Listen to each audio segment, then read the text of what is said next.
கர்த்தர் நம் ஜெபங்களை கேட்டபடினாலே நம் கர்த்தரை ஸ்தோத்திரம் பண்ணுவோம். ஹalleluya ஹalleluya ஹalleluya ஆமென். Praise the lord. இரத்த கோட்டைக்குள்ளே நான் நுழைந்து விட்டேன், இனி எதுவும் அணுகாது, எந்த தீங்கும் தீண்டாது. இரத்த கோட்டைக்குள்ளே நான் நுழைந்து விட்டேன், இனி எதுவும் அணுகாது, எந்த தீங்கும் தீண்டாது. போமானார் யாருக்கு அஞ்சிடுவேன், தேவனே எனது மீன். போமானார் யாருக்கு அஞ்சிடுவேன், அவரே என் வாழ்வின் பலனானார்.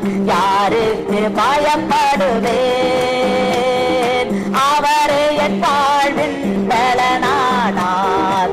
யாருக்கு பயப்படுவேன். இரத்த கோட்டைக்குள்ளே நான் நுழைந்து விட்டேன், இனி எதுவும் அணுகாது, எந்த தீங்கும் தீண்டாது.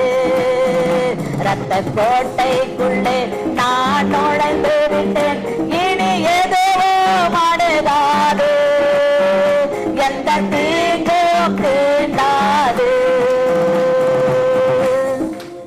அடுத்ததாக பிரைஸ் தி லார்ட். ஒருவேளை அப்படியே உட்கார்ந்து இருக்குது உங்களுக்கு கஷ்டமா இருந்தா கொஞ்ச நேரம் எழும்பி நின்று நாம் ஒரு சில காரியங்களுக்காக நாம் ஜெபிக்க போகிறோம். பிரைஸ் தி லார்ட் ஹalleluya. அடுத்த ஜெப விண்ணப்பம், சுவிசேஷ பாரம் ஏற்பட தேசத்திற்காக ஜெபிக்கிற மக்கள் எழுப்பப்பட ஒருமனப்பட்டு சபைகள் இணைந்து ஜெபம் செய்ய. சுவிசேஷ பாரம், ஒவ்வொரு உள்ளத்திலும் ஆண்டவர் சுவிசேஷ பாரத்தை போட வேண்டும். අපි ආඥා කරමු දේශය තුල සුභාරංචියේ බර තිබෙන්න ඕනේ, ඒ ආශාව තිබෙන්න ඕනේ, එකමුතුව ආඥා කරන කණ්ඩායම් තිබෙන්න ඕනේ, සභාවන් එකමුතුව ආඥා කරන ශෛලියක් තිබෙන්න ඕනේ කියලා. அந்த சுவிசேஷ பாரம் இருந்தாவே நம் தேசத்துக்காக நாம் ஜெபிக்க முடியும். සුභාරංචියේ පිපාසය තිබුණොත් විතරයි දේශය දේශ අපිට ආඥා කරන්න පුළුවන්. தேசத்துக்காக ஜெபிக்கிற மக்கள் எழுப்பப்பட வேண்டும். දේශය දේශ ආඥා කරන සෙනගක් අවදිව නැගින්න ඕනේ. ஒருமனப்பட்டு சபைகள் இணைந்து ஜெபம் செய்ய வேண்டும். එකමුතු වී එක්සත් වී සභාවන් ආඥා කළ යුතුයි. இன்னைக்கு நிறைய இடத்துல ஒருமனம் இல்லாததனால தான் ஜெபிக்க முடியல, ஜெபிக்க முடியாதனால எழுப்புதல் வரல. අද සභාවන් අතරේ එකමුතුකම නැති නිසා ආඥා පිබිදීමේ අවදියේ භාවය නැතුව තිබෙනවා. அதனால எல்லா சபைகளில் இருக்கிற மக்களுக்கு ஒரு பாரத்தை உண்டாக்க வேண்டும். ඒ නිසා මේ සියලුම සභාවල ජනතාවට බරක් ඇති වෙන්න ඕනේ. ஜெப ஆவியை ஊற்றப்பட வேண்டும். ඒ ආඥාවේ ආත්මය වගුරුවනු ලබන්න ඕනේ.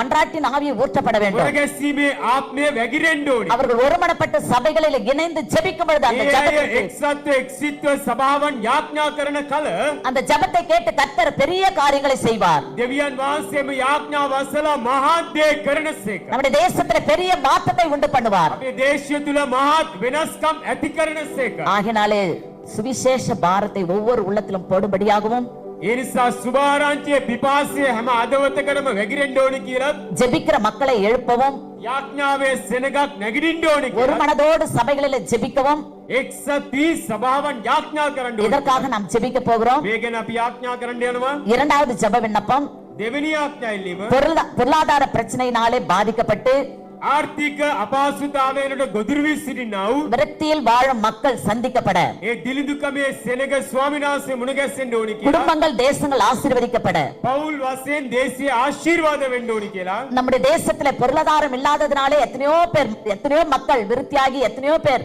அவர்கள் என்ன செய்கிறார்கள் என்றால் மன உளைச்சலாகி அவங்க தற்கொலை பண்ணிக்கிறாங்க. අද දේශය තුල ආර්ථික බිඳවැටීම නිසා බොහෝ අය මානසිකව බිඳවැටි සියදවි හානි කරගන්න තැනට පත් වී සිටිනවා. இந்த காரியங்கள் எல்லாம் மாறி මේ කාරණා සියල්ල වෙනස් වී ஒவ்வொருடைய தேவைகளையும் கர்த்தர் சந்தித்து හැම කෙනාගේම අවශ්‍යතාවයෙන් දෙවියන් වහන්සේ විසින් සපරනු ලැබ குடும்பங்களை ஆசீர்வதிக்க வேண்டும். පෞල් වශයෙන් ආශිර්වාදමත් වෙන්න அவருடைய ඕනේ. கையின் பிரயாசங்களை ஆசீர்வதிக்க வேண்டும். එයාගේ දෑතේ කර්මාන්ත ආශිර්වාදමත් වෙන්න ඕනේ. அவருடைய காரியங்கள் எல்லாவற்றையும் ஜெயமாய் மாற்ற வேண்டும். එයාගේ කාරණා සියල්ල ජයග්‍රහී බවට වෙනස් වෙන්න ඕනේ. இதற்காக நாம் ஜெபிக்க මේ வேண்டும். ගැන අපි ආඥා කරමු. இந்த இரண்டு காரியங்களை மனதில் வைத்து யாராவது ஒருத்தர் ஜெபம் මේ பண்ணுங்க. කාරණා දෙකම හිතට අරගෙන කවුරු හරි කෙනෙක් ආඥා කරන්න.